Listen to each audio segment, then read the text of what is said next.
Hi, I'm Rev Myron. I'm a minister through Pathways of Light, and I've been a Course in Miracles student for 44 years. I'm going through the lessons again this year, asking Jesus for clarity, and then I write from that clarity, and that's what I'm sharing with you today.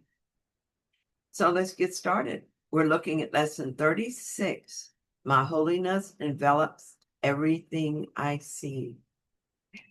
It starts off by telling us that today's idea extends the idea for yesterday from the perceiver to the perceived.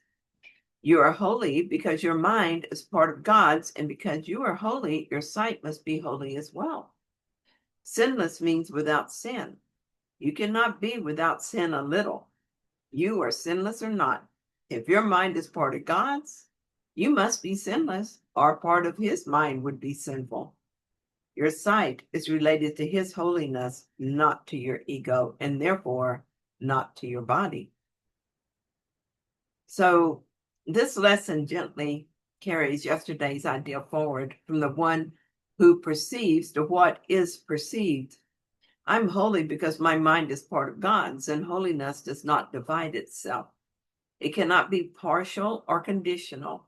I'm either sinless or I'm not. If my mind is part of God's, and the Course is unequivocal that it is, then sinlessness must be wholly true. Anything else would mean that part of God's mind could be sinful, which is impossible. This is not a statement about behavior or effort, but about what is eternally so. Last night I was tired and ready for bed, but couldn't go there because my cat was outside and didn't want to come when called. I couldn't leave her out there because it was going to rain shortly and there was no cover for her. So I was trying to kill a little time with something that didn't require much of me.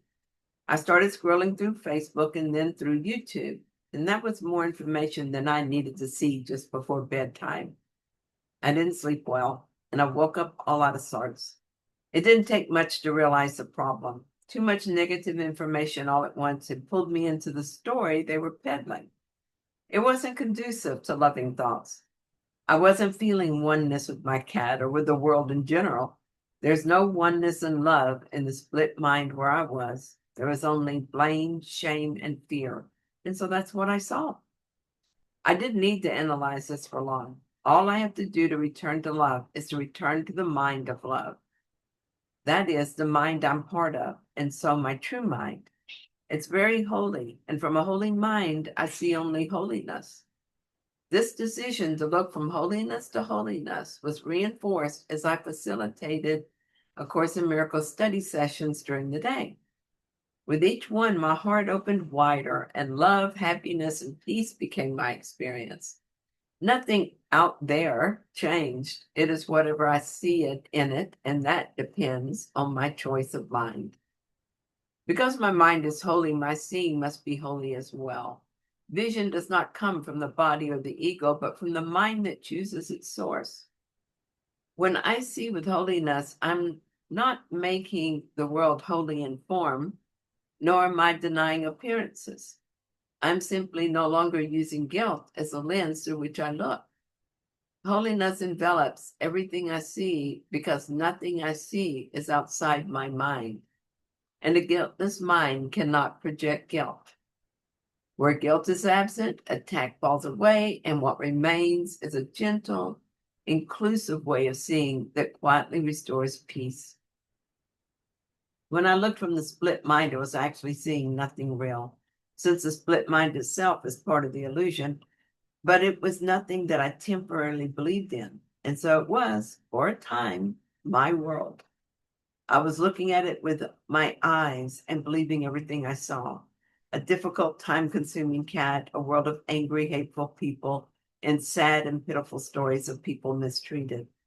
I knew I was making poor decisions, and when I asked Jesus what was wrong with me, the answer I saw reminded me that I always make poor decisions with the ego. Holy Spirit, decide for me. The shift didn't happen all at once. But I did begin to question my thoughts, and pretty soon I was laughing at the absurdity of the whole thing. Seriously, I was holding a grievance against my cat, for heaven's sakes. As I chose to see the world through my right mind, I saw her as holy, and everyone I was with was seen through the lens of our shared holiness. It's been a blessed day. Thank you so much for joining me in this reading. I hope that you found it helpful. If you did, then please like it. And if you haven't yet, please consider subscribing. And I'll be back tomorrow with another reading. See you then.